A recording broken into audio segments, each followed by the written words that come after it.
Thank you to Squarespace for sponsoring today's video. From websites and online stores, Squarespace is an all-in-one platform to build a beautiful online presence.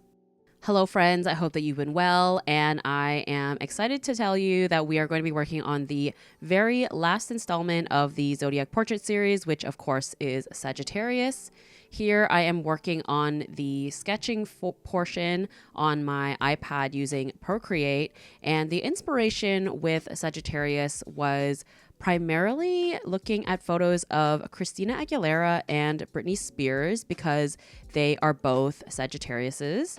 And the symbol associated with Sagittarius is a bow and arrow. And as I've mentioned in previous illustrations, I wanted to try and find a new way to interpret these Zodiac symbols. So instead of a bow and arrow, I decided to have an arrow going through a heart. And I was inspired by a couple of different images that I came across on Pinterest from different runways. And so I ended up landing on a kind of anatomical looking heart with an arrow. I just thought it was a really cool looking motif, and we're still having a nod to the bow and arrow without it actually being exactly a bow and arrow. And one of the traits that I read about with Sagittarius is that they're honest. So I think that having the applique of a heart with an arrow in it sort of has a nod to the phrase wearing your heart on your sleeve, which I think kind of all fits. And getting into the process here, I am starting out with the background, doing washes of watercolors, and I had a very strong vision for the color palette to be quite colorful. And so we're trying to be a little bit more decisive with going in with really strong colors to start. I find that I'm often really hesitant or timid when it comes to doing these initial washes of color, but I'm trying to be a little bolder and just go in with really vibrant shades of color first. And in this series, I typically would do washes of watercolor for the figure as well, but this time around I decided to skip that step and go straight into acrylic wash because I knew with the color palette that I was aiming for, using watercolors for the skin just wasn't going to be feasible. But before we get into more questions, I just want to take a moment to thank today's sponsor, Squarespace. Squarespace is such a flexible platform. You can have a portfolio, you can have a shop, you can have your videos, whatever you like on there. And for me right now, what I really love is being able to have a secret Patreon shop where I can have all of the remaining extras of the prints and sticker rewards available for my patrons to shop if they missed out on a previous month. And if you are a creative, I highly recommend using Squarespace. You can use it for a multitude of different applications, and you literally don't need to know how to code at all. It's so intuitive to use. So if you're interested in launching your own website, head over to squarespace.com for a free trial. And when you're ready to launch, go to squarespace.com/imawonder for 10% off your first purchase of a website or domain. So like I mentioned earlier, typically in this stage, I would be using watercolors for the skin and the figure, but I decided to just take a leap of faith and go straight in with acrylic wash. So I decided to cover the entire figure or character with a hot pink wash, really watered down wash here. And the reason I decided to go in this direction is because I wanted the skin tone to have a light blue base, and I knew that trying to do this color scheme with watercolors just wasn't going to be feasible. So I knew acrylic wash is just going to be a lot more flexible in approaching these kinds of colors. And I still didn't really know what I was doing. This was definitely very much a troubleshooting experiment. So I had started out with trying to do the highlights with the blue, and then I started using the purples for the shadow, and then using a pink to sort of bridge and be as a transition color between the two shades. Honestly, I'm not really sure if this was exactly the right approach, but this is the way that I decided to go about it. And yeah, it was definitely a trust the process kind of moment because I was really fearful of how this was going to turn out because the ugly stages of this just look really crazy in my mind. And the reason why I wanted to go in this direction for this color scheme is Britney has a couple of album covers with this like blue tint or filter, and I just thought it was such a cool look and a fun way to incorporate a lot of blues into the color palette.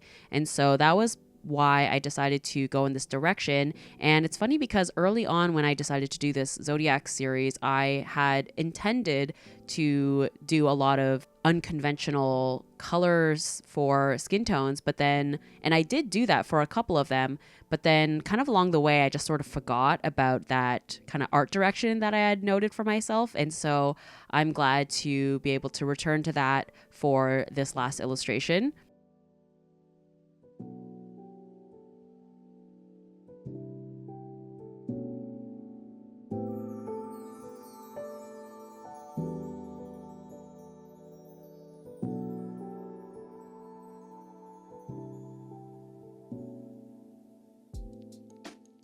And I think the key thing to make these wacky colors work for a representative illustration is to really pay attention to the values so that you're still achieving lights, mediums, and darks, despite the fact that the colors are not a traditional skin tone.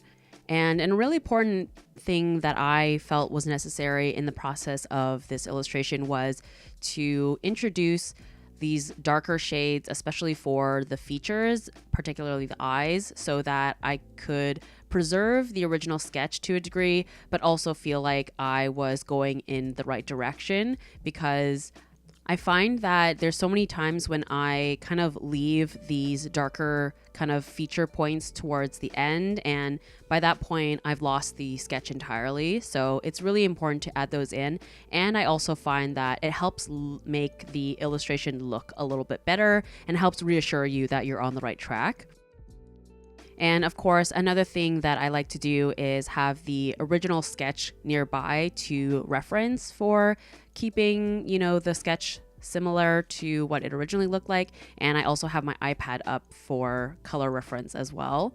And when it came to approaching the shading elements and rendering part of this unconventional color scheme for the character I assigned the highlights of the face to be this really bright kind of turquoisey blue, the mid-tone or the base to be the pink, and then the shadows to be that kind of purpley indigo color. And of course, using, a few different shades and hues here and there to transition and shade. But you can see that in assigning these different colors to the lights, mediums, and darks, it just helps organize your brain in terms of how you want to approach it, where you're like, okay, this part I want to be highlighted, so I'll use the light blue. This part I want to be a mid-tone, so I'll use the pink. And that's kind of how I approached it, and then just sort of used the kind of glazing technique to help blend out the kind of when you're transitioning from color to color. And the glazing technique being that I'm using a lot of water added to the gouache so that it's transparent. You can see that big swash of hot pink across the kind of clavicle area there. It's very transparent, and so you're able to add color, but you're still seeing the different values of the shadow versus the base color. It's basically the equivalent of doing like a transparent layer digitally, but you're doing it in a traditional sense. And that's the beauty of using acrylic gouache, is that you're able to do these types of glazing techniques and you're not disturbing the layer that's underneath, and it helps really melt all of the colors together and it feels so much more harmonious. And while transparent layers is definitely something that you can achieve with watercolors, I find that you do tend to get muddier colors the more that you layer certain colors together, whereas I find that with acrylic gouache you tend to, or you're at least able to, preserve the colors a lot more, and I find that they're much more vibrant. And that was really important to me with this illustrations. I wanted it to be really colorful and bright and like really saturated. And as you can see, I'm going back in on the background here, and the background is pretty much entirely watercolors. And with watercolors, they can be super vibrant. You can see that the second layer, especially, the background is super, super bright. But I find that it's only able to be this vibrant when you're keeping the colors quite pure.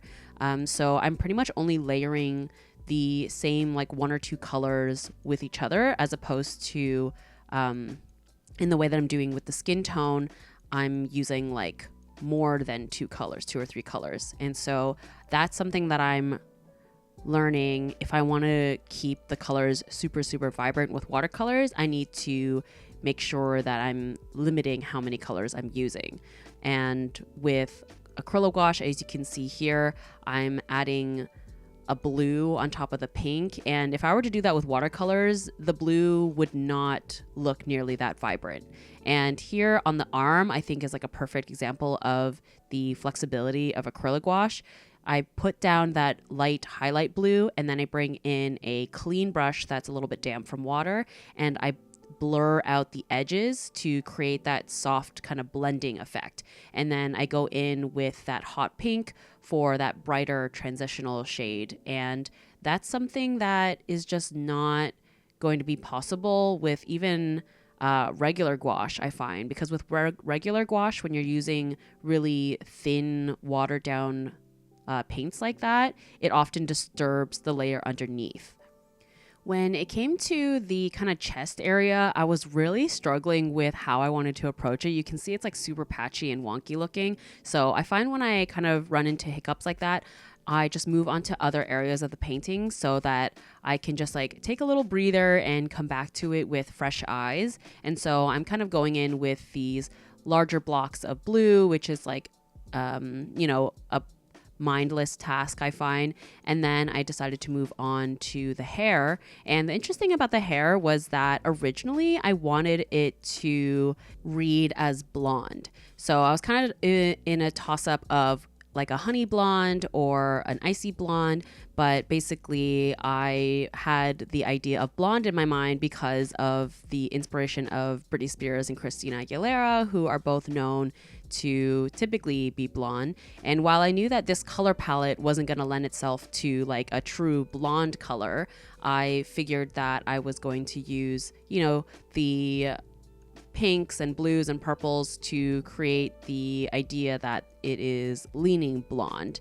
So you can see that I'm adding in various shades of like muted browns and blues and pinks and yellows, just like throwing a lot of colors at it. And again, similar to kind of the chest, I was like, I don't know what I'm doing. This feels a little crazy. So slapped on a bunch of stuff and then got worried I was ruining it. So then after I fiddled around with it, I moved on to other parts of the painting. So I ended up not filming some sections or cutting it out because my head was in the way. So apologies for some of the kind of jumps in the process here, but something that was an easy no-brainer moment. Again, I feel like I need to take like mental breaks when I'm working on an illustration because certain elements take a lot of brain power and then some don't. So with this case, doing the line art for the flowers using a colored pencil was a very soothing, non-brain powered task. And I find that these moments are really necessary so that I don't feel super overwhelmed when I'm working on an illustration. But yeah, back to the hair, you can see that I'm trying to stick to the browns to create I guess like a honey blonde or like a light brunette, but it just felt so out of place color-wise with the rest of the illustration. So you'll see that over time, her hair gets darker and darker, and it also ends up reading very red in the end, which to me, I ended up being totally fine with because it's one of those, trust the intuition, trust the process, because I think that with the color scheme of this illustration, having the hair read a little bit more red makes a lot more sense because of the red of the heart applique on the top or the dress, and then the red in the flowers in the background. And I feel like red, it's, in line with all of the pinks that are in the illustration. So it just makes way more sense than trying to lean into some kind of blonde.